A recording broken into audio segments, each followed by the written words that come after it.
Bintang tamu kita hari ini adalah Yandi Lawrence. Terima kasih sudah hadir. Terima kasih. Hari ini adalah beberapa hari menuju tayangnya film kita Jatuh Cinta Seperti di Film-Film.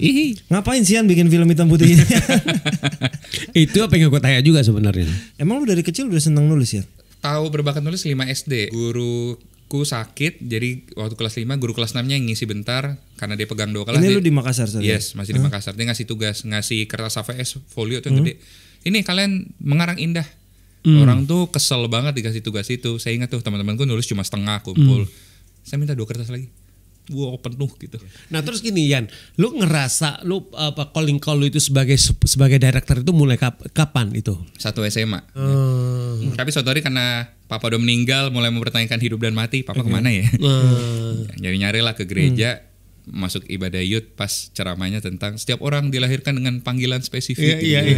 Udah gak ada yang ngajarin, nala-nala sendiri, puasa deh, puasa. Cuma buat nanya, gue dilahirin buat apa ya? Ketemu jawabannya? Ketemu lewat kejadian demi kejadian gitu. Oh gitu. Iya. Udah pede banget nulis buku tahunan. Kemana kamu dapat ditemui 10 tahun kemudian? Orang nulis alamat, lalu saya nulisnya, enggak, saya mau udah ditemuin, saya akan jadi director. Wih.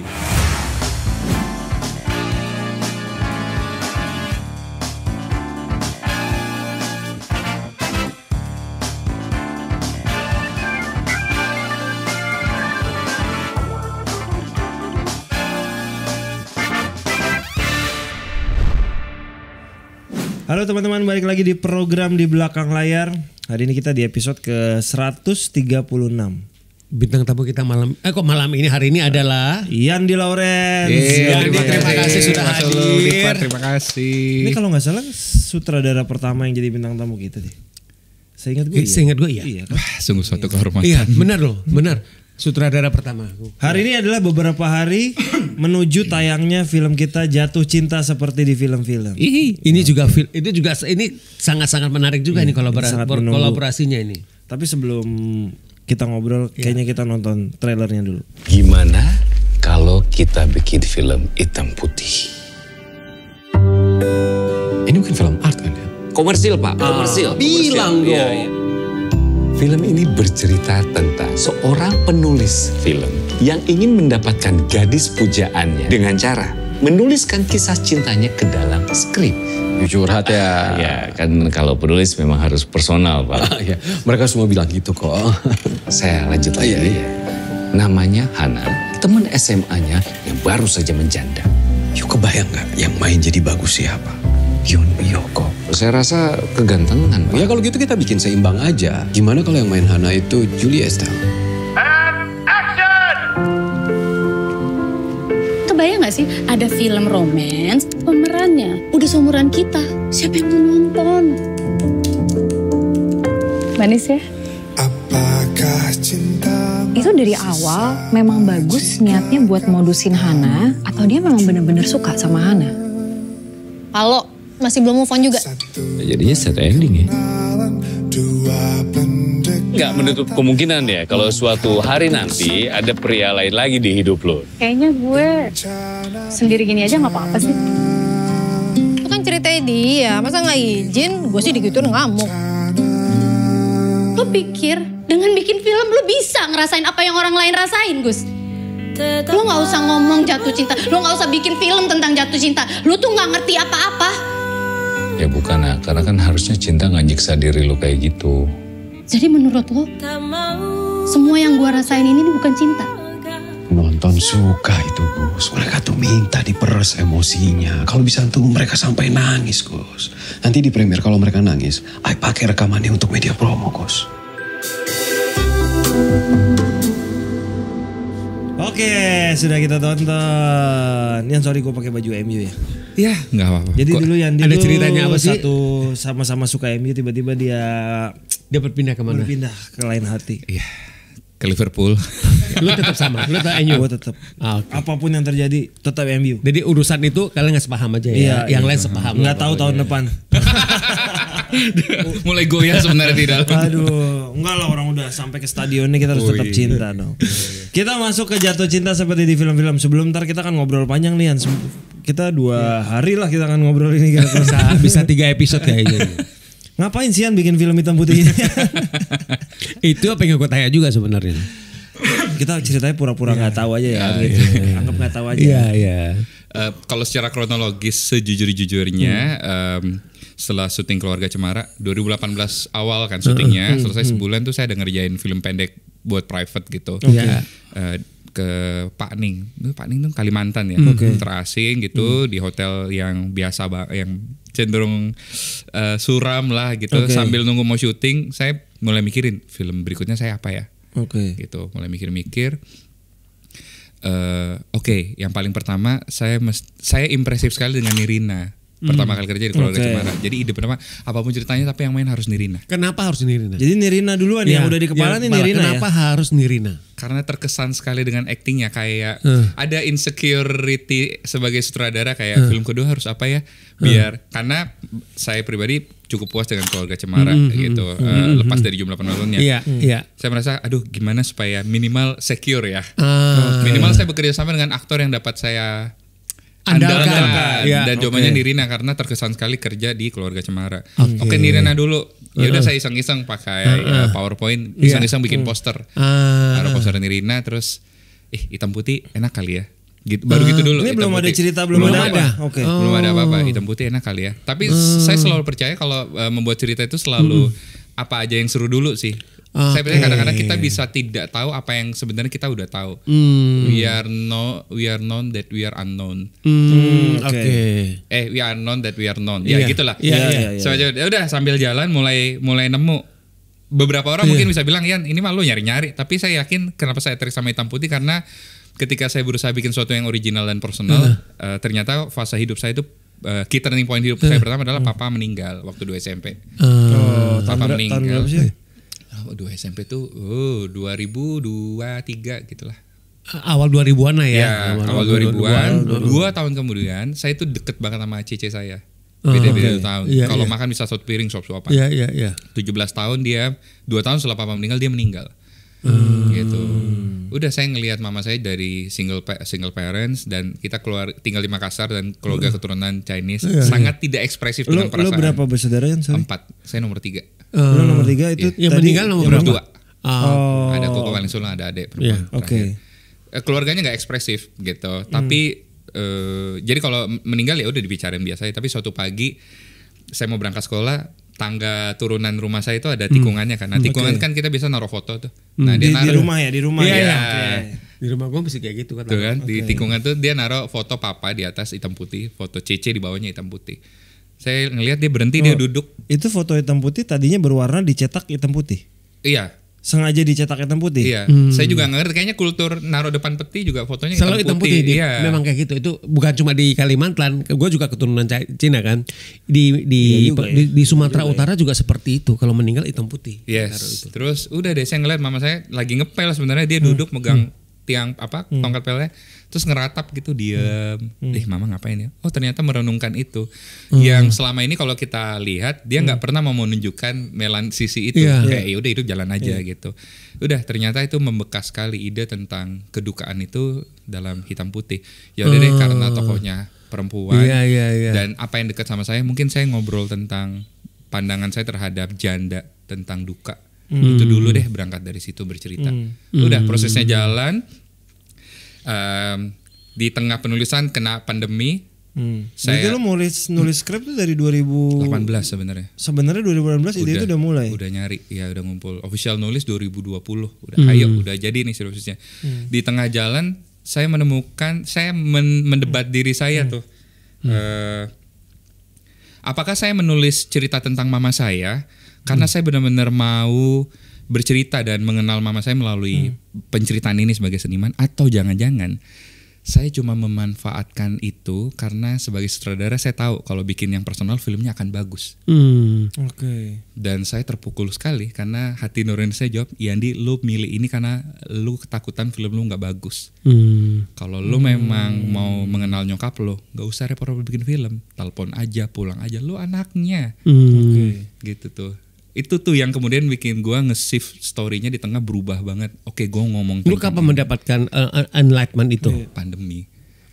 Jadi sampai pandemi sebenarnya belum ini. Masih belum ini. Tapi udah tentang duka. Iya. Ya, pekerjaannya bagus, tadinya bukan penulis, penyiar radio. Oke. Dan seterusnya. Iya. Terus Lu berarti udah mulai ngedraft itu pada saat itu? Udah draft 7 gitu, draft 6. Jadi setelah lu mendapatkan kesadaran itu lu totally Berubah. change itu ya Iya. ceritanya. Jadi Ulang dari awal nggak sebenarnya? Hitungannya dari tuh awal loh. bongkar dari awal. bongkar habis gitu. Kayak saya nggak jujur ya, saya munafik sekali gitu. Dan saya paling takut selalu kalau bikin film gitu, apalagi kita kampanye kan kadang kalau promo kan ini statementnya kita mau ini. Iya. Padahal kalau tembak hati Nora ini enggak sih, lu mau bikin film lu biar keren aja sih. Nggak mau, saya mau jujur deh gitu. Ya, Akhirnya lu bongkar berarti 2020. 2021 ya. Itu lu start lagi memulai semua. Iya. Secepat apa akhirnya lu bisa dapetin Iya. gue switchnya ke yang ini aja gitu.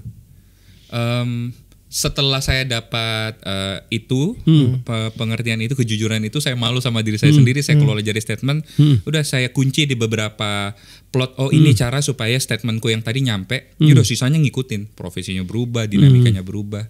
Gitu. Oke. Sampai titik itu Nirina masih di kepala lu berarti? Selalu. Jadi Nirina gak pernah berubah. Nggak pernah Apapun berubah. juga ceritanya Iya. gitu loh. Tadinya Nirina, Always Nirina. tadinya mereka sama-sama penyiar radio. Iya. Oke. Terus berubah Nirina jadi penjual donat deh.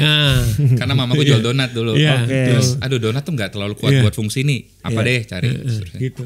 Kapan Ringo masuk di cerita itu? Sebenarnya sebelum draft 2019 sebenarnya sudah Ringo. Belum jadi skrip pun udah lawannya siapa deh ya, Ringo deh.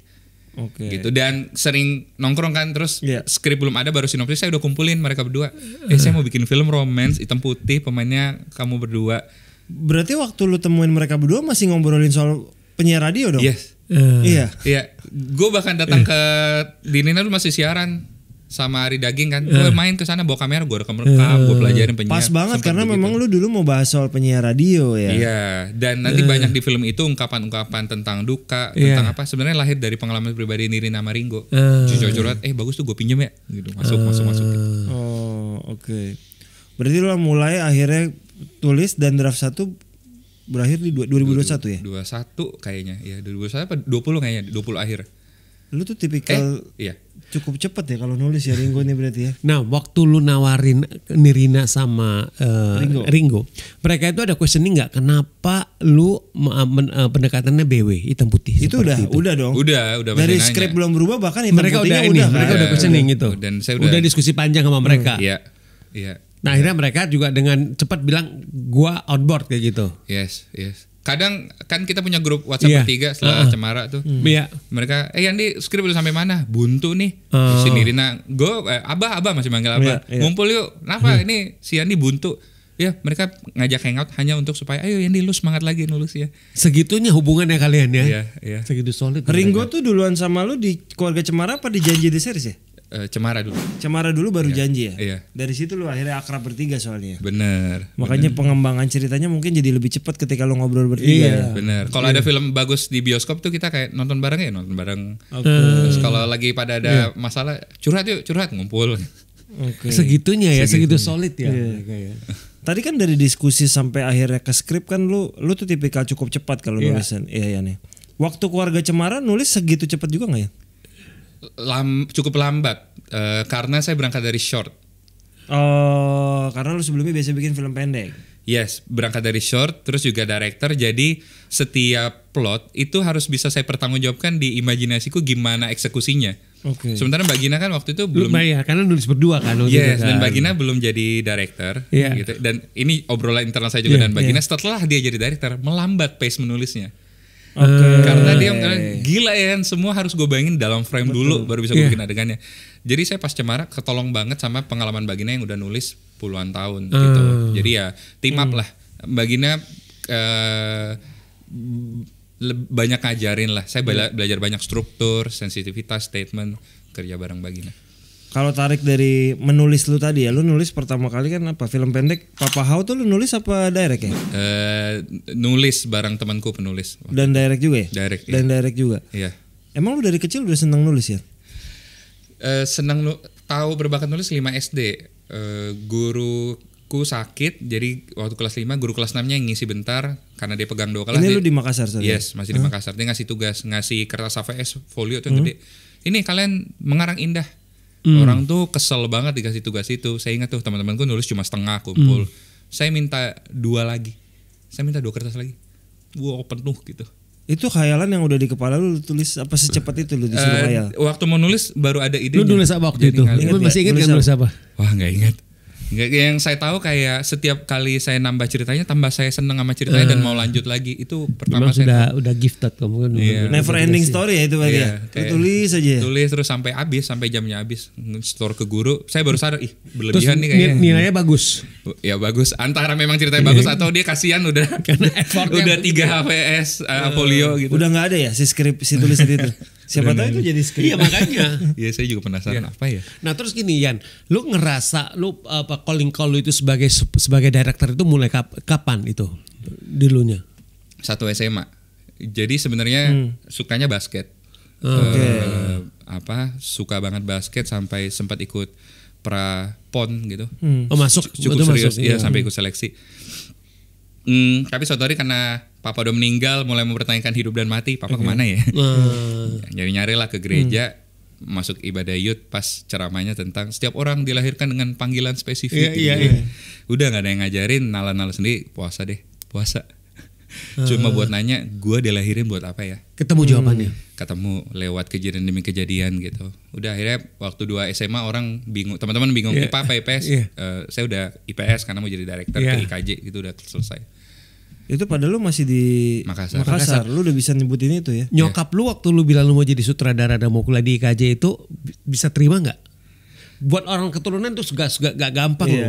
Itu sebuah profesi yang agak susah dimengerti dan dipahami sama mereka. Dan kadang susah diterima kan. Diterima kalau menurut gue. Mama kebetulan parenting ke saya beda sendiri. Katanya kalau ke Yandi itu dibebasin aja. Yang penting. Kalau yang ketiga adik kakaknya beda. Beda-beda. Jadi saya dulu bahkan kalau bolos minta izin, Mas saya mau bolos gitu. Boleh. Loh terus pelajaran gimana? Gampang mana? Saya minta catatan, nggak ujian kok, semua in control. Oke, dikasih uang jajan, dijemput sama teman-teman. Naik mobil pakai baju sekolah, saya doang yang baju bebas gitu. Terus dadah gitu.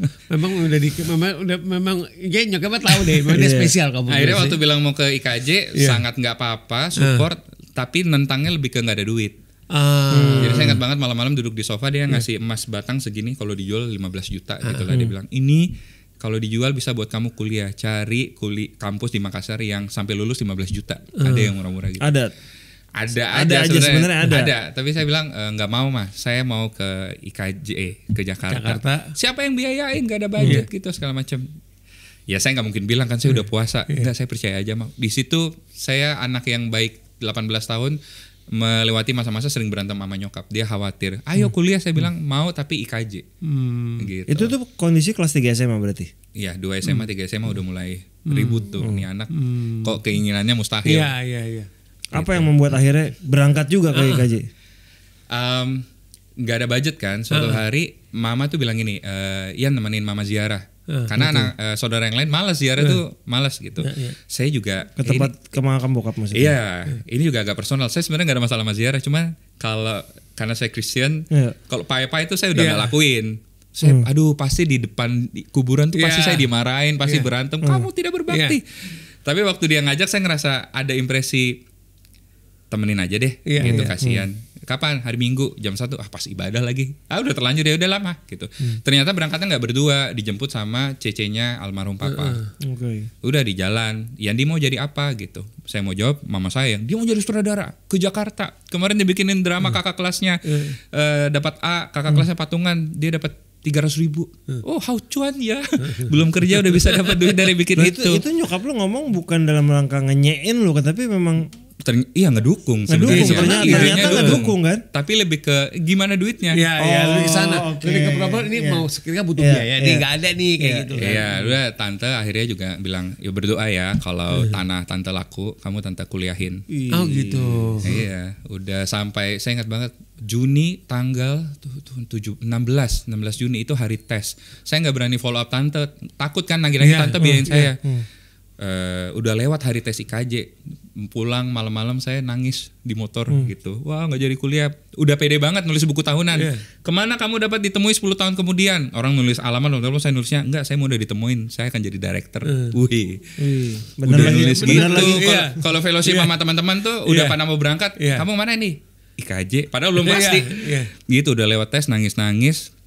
Pulang angkat beraniin dia telepon saya hari ini tes. Oh kenapa nggak bilang? Tanahnya belum laku sih. Tapi besok berangkat aja. Coba deh gitu. Beli tiket pesawat. Beli tiket apa segala macam. Wih bisa nih. Pagi-pagi jam 6 dia telepon.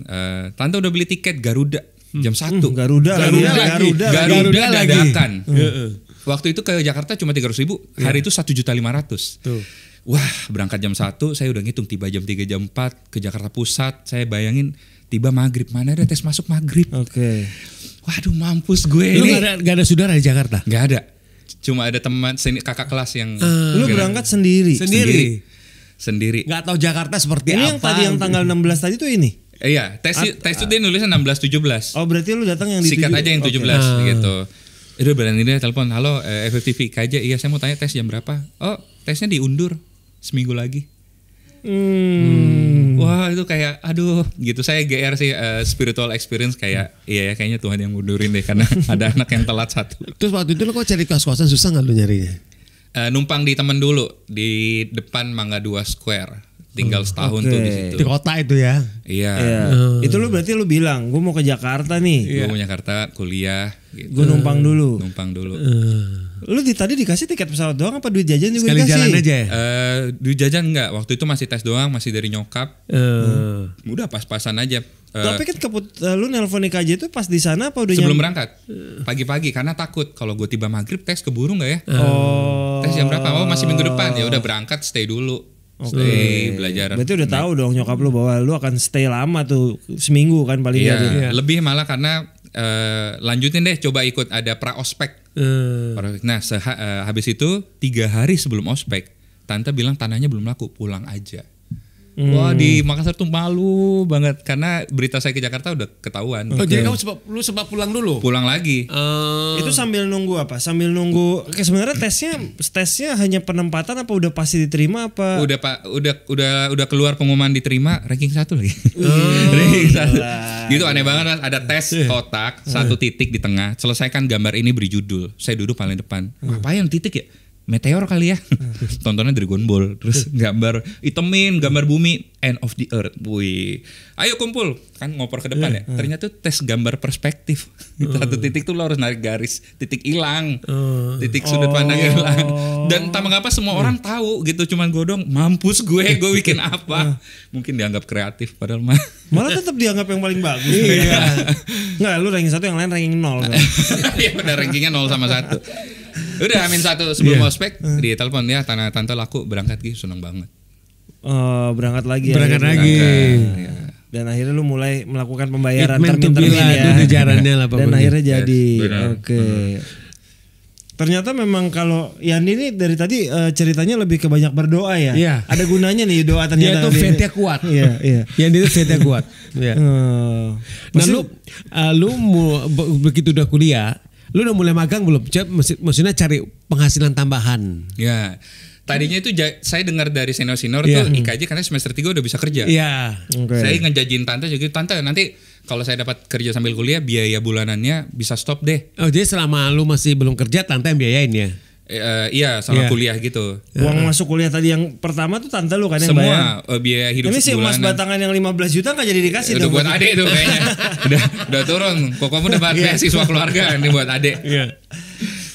Janjinya mau gitu dan jadi beban karena nanya-nanya senior ternyata kalau kerja kuliahnya berantakan. Jadi harus milih nih. Terus juga udah dengar nunggu banget bisa semester akhir mau ketemu Mas Riri mau diajarin. Nah, udah denger dasar-susnya Mas Riri katanya paling nggak suka mahasiswa nggak masuk kelasnya apalagi alasannya kerja. Ya udah deh saya extract value-nya kayak ya udah saya deal dengan itu tante kayaknya saya harus fokus kuliah dulu nggak apa-apa ya nggak apa-apa selesain dulu gitu.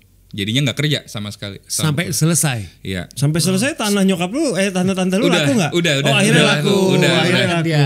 Udah. Gitu. Oke, berarti lu berangkat dan akhirnya film pendek Papa How itu dilakuin waktu lu masih semester 2 2008. Itu film pendek pertama lu. Pertama lu yang udah Papa How tadi gue tonton siapa? Ferry Salim ya? Ferry Salim. Sama Wulan Guritno ya? Betul. Nah lu baru semester 2? Semester 2. Kok lu bisa dapetin Ferry Salim sama Wulan Guritno? Gimana caranya di film itu dua big names loh. Nah, gimana caranya? kaget banget nonton Cabaukan zaman itu. Oh iya Cabaukan. Keren banget terus ngapain Mas Ferry kok keren banget. Udah genre cerita dari nulis udah bayangin kayaknya yang main Mas Ferry deh referensinya. Ini proyek kampus kan sebenarnya. Tugas kampus. Jadi di KJ itu setiap 2 semester ada namanya mata kuliah penyutradaraan. Tugas UASnya bikin film, ngedirect gitu. Begitu jadi kenapa nggak mau coba beneran ya Mas Ferry ya. Udah nyari-nyari tuh nekat aja tuh Mas. Dan nemunya di page ke-9 ke-10 kalau Google search. Di berita waktu itu ada berita kriminal tuh mendiang Aldarisma ya. Iya. Terus pacarnya juga namanya Ferry. Isi beritanya banget. Ferry ditemuin di alamatnya, dikasih tahu alamatnya satu komplek dengan Ferry Salim. Oh di sini, gitu. Akhirnya nyamperin naik motor, yang buka kayaknya sopirnya deh. Oh, ini bukan Brandon Salim yang buka waktu itu. Belum. Kayaknya masih toddler ya. Iya kan masih kecil. Toddler ya benar. Ini rumahnya Mas Ferry. Iya tapi Mas Ferry nggak tinggal di sini, tapi lampu nyala nih, mobil banyak nih. Kayaknya orang asing kan. Saya mau nitip ini aja Pak, saya mahasiswa film, ada skrip buat titip ke Mas Ferry ya. Sebentar saya tanya dulu. Ya ada dong. Gitu. Nah keluar ya titip aja. Keluar langsung sama Dimas di OP gue. Dia minta HVS, ambil pulpen, ambil kertas, nulis di trotoar di bawah cahaya lampu jalan tuh. Dear Mas Ferry, malam-malam. Mantas lu ditolak lu ada juga ke rumah orang malam. Nyarinya seharian dari pagi. Nulis Mas saya yang gini-gini mau nggak gitu. Udah tinggal nomor telepon. 3 hari kemudian lagi makan di warteg ditelepon. Halo, Yandi. Siapa nih? Ini Ferry. Mas, iya Mas gini saya, tapi filmnya nggak ada budget, nggak apa-apa, kasih tau aja bajunya nanti saya datang sampai hari H-1 mau syuting produserku masih khawatir, yakin nggak mau cari penggantinya Ferry Salim, dia nggak ada kabar loh, nggak dia pasti datang, pagi-pagi datang. Wulan gimana? Wulan gimana? Nyari juga di page keberapa kalau Wulan? Wulan gimana? Wulan Gurito tuh kaget karena penulisku satu kelompokku, ide dari saya tapi sama bareng-bareng loh ya. Suatu hari dia lagi nongkrong di depan XX1-nya tim tuh dulu. Papasan sama Wulan Gurito mau ngantar anaknya mentas hari. Entah mengapa dia kesambet apa. Shalom nih anaknya. Kayaknya disamperin sendiri dia. Mbak Wulan, saya masih mahasiswa IKJ, mau main gak di film saya? Langsung frontal ya. Segitu aja. Terus tahu-tahu datang ke saya udah gini, Yan, yang jadi istrinya Ferry Salim, Wulan Gurito mau nggak? Yang bener loh kan? Iya dia mau nih. Gimana ceritanya? Gitu. Jadi kita aja kaget-kaget gitu gimana. Dan iya gelagapan banget, nggak tahu ngedirect nggak tahu apa. Kaget. Terus itu berapa hari itu? Sehari kayaknya. Syuting sehari doang. Setnya di mana sih ya? Di satu rumah di dekat kampus Salemba situlah. Jadi lu ngasih callingan aja ke Ferry Salim bisa detail itu aja gitu. Datang udah. Ya nggak reading nggak apa, datang ayo main gitu. Juga begitu Wulan. Iya. Gimana ruang tunggunya waktu itu? Ada di kamar kan itu kontrakan. Udah ada kamar nyalain AC udah nunggu situ udah saya syuting satu rumah. Gitu. Mereka benar-benar merasa Ferry sama Wulan itu benar-benar pengen support. Iya pengen support lu aja gitu loh maksudnya. Iya kan? Iya. Kan gak ada fee sama sekali. Itu. Iya. Kok setelah kejadian itu lu gak ngajak di Jatuh Cinta seperti film-film sih? Dia udah banyak membantu lu loh. Iya. Mas Ferry, Mbak Bulan. Memang belum nemu aja skrip yang cocok. Oke. Pasti akan diajak lah. Mau. Oke. Setelah Papa How, Badminton, One An banyak dan film pendek lu lah itu ya. Akhirnya ketemu sampai di Sore dong. Iya. Series bisa dibilang series komersil pertama lu tuh. Betul. Sore. Betul. Gimana perjalanannya bisa sampai ke Sore waktu itu Yan? Saya waktu mau lulus itu milih One An karena akhirnya ngecek semua tugas penyutradaranku, terus kayaknya saya itu drama keluarga deh gitu. Udah menemukan kalarnya. Udah nemu, makanya tugas akhirnya ya drama tentang keluarga One An. Teman ngajakin ada ini teman-teman kalau yang nonton ada Cinema d'Amare di Italia, artinya sinema di pantai. Semacam festival tapi lebih mirip summer camp anak muda keliling 10 kota Italia yang ada di pinggir pantai. Orang datang dari berbagai negara, datang aja. Mereka tuh cuma bekalin tempat tinggal yang mana biasanya sekolah. Dijadiin penampungan barak gitu, orang dibagiin kasur angin. Gitu. Udah. Nanti pakai name tag. Misalnya kita berangkat bertiga nih. Nanti Dipa produser, Sulung produser juga. Nanti hari Senin semua orang dari luar negeri itu akan kamu produser ya? Mau produserin ku enggak? Gitu bikin kelompok, bikin film pendek. Di saat itu juga. Di saat itu juga. Sabtunya tayang di Balai Kota. Ditonton orang-orang open gitu. Alatnya gimana Yan? Bawa sendiri, cari sendiri. Jadi ada yang bawa kamera, ada yang bawa apa, ada soundman, ada actor tulisannya, ada editor. nonton, yang menang dapat voting, yang menang dapat 200 euro, langsung packing masuk bus, pindah kota ngulang lagi proses gitu 10 kota. Gitu di Itali gitu ternyata. Oke. Temanku tahun lalu ikut, namanya Devina. Yan, kemarin gue ikut, gue ada lihat peserta lain ya, tiap bikin film pendek kok film pendeknya nyambung. Ternyata dia bikin film panjang Yan. Tapi dijahit tiap kota gitu ceritanya. Lu mau nggak bikin film panjang di Itali?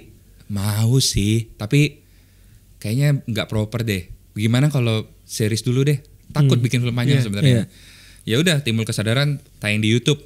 Waktu itu fiksi di YouTube belum rame. Yang penting tayang dulu. Kalau saya taruh drama keluarga kayaknya nggak ramah penonton deh. Waktu itu udah mulai mikir gitu. Coba romance deh. Udah bikinlah sore berangkat. Sylvie yang ngubungin Mas Sulung ya. Gue cuma pengen nanya waktu itu kenapa lo pikiran Dion untuk main? Itu basic banget karena kita tahu kita sangat low budget. Medannya susah. Sylvie itu cuma gini nih pikirannya. Siapa aktor yang temenan sama saya dan bisa diajak syuting susah gitu. Yaudah gue cariin deh. Dia kenal Dion di Meridiana. Dia kenal Tika di Soekarno. Gitu. Karena dia asranya Mas Hanung. Betul. Udah ngontong-ngontong tahu-tahu ketemu aja di mana itu? Di Kemang deh. Pertama Dion sama Tika. Pokoknya skrip itu lu udah ada. Jadi lu emang pengen datang ke sana, ke Italia tadi, skrip udah dipegang, lalu cari cash. Timnya kecil. Timnya kita bawa dari Jakarta, kita eksklusif aja, nggak mau ngikut geng ini, kita pokoknya sana memanfaatkan kemudahan itu untuk bikin series ini. Tapi kan harus tetap bikin PR short ya. Jadi setiap kali kita syuting sampai Jumat, tinggal 2 jam nih, besok udah harus tayang. Yaudah bikin short apa aja yuk, gitu. Sama Tika, ya bikin aja, setor. Ada yang menang 1. Akhirnya ada yang menang. Ada menang 1, gitu dapat 200 euro, lumayan. Udah sisanya bikin sore di sana. Oke, berarti sore itu lebih dulu daripada Tropicana Slim-nya ya? Iya. Tropicana Slim baru masuk belakangan. Udah jadi 8 episode, ketemu sama Mas Aurora yang di base sekarang. Dijodohin ke Tropicana, nonton, suka. Boleh nggak tambah 1 episode lagi? Dijahit yang episode terakhir yang ketemu di Jakarta ya. Accidentally begitu, hasilnya bagus, engagementnya tinggi, udah pecah tuh series. Pecah, saya jadiin prototype akhirnya. Sekarang kalau ketemu brand mau bikin web series kayak sore kayak apa, saya bilang formatnya gitu, kita treat kayak film ya. Kasih tau saya aja visi produknya, saya bikin cerita yang statementnya, atau kalau saya punya stok cerita ada nggak ya cocok sama visinya. Brandnya jangan jadi hero-nya, tapi visinya yang kita bicarain. Oke. Kita masuk ke Jatuh Cinta seperti di film-film nih yang akan tayang beberapa hari lagi. Ada Dion Wiyoko di situ. Dion Wiyoko. Lu udah main sama Dion di sore, di Mengakhiri Cinta dalam 3 episode. Perjalanan terbaik sepanjang masa, yang hilang dalam cinta, lalu Jatuh Cinta. Gue nggak tahu yang berikutnya lo lagi. Kenapa lo kalau udah nyaman bener-bener dia terus? Sejujur-jujurnya saya nggak pintar bergaul. Kalau dari dulu kalau ada festival, ada Directors Night, itu makan cepet-cepet pulang. Gitu. Bingung mau ngobrol sama orang tuh gimana. Iya, gue mengerti. Akhirnya karena kagok dalam berteman, sementara cara saya bekerja dengan aktor itu harus berteman. Gitu. Kenapa harus berteman? Karena saya believe-nya aktor tuh kayak anak. Anak artinya adalah bukan suatu pencapaian acting tertentu di sini. Lu kasih ke gua ya, nggak gitu. Tapi ini ada cerita, ini ada karakter. Menurut lu gimana kita bangun bareng-bareng yuk? Tentu saya punya ekspektasi gitu. Tapi interpretasi dia tuh sangat berpengaruh. Akhirnya itu tuh yang bikin selama nulis, kalau saya rasa aktor secara look dia masuk, range acting dia kena, udah temenan, ya udah. Kenapa harus cari yang lain? Iya.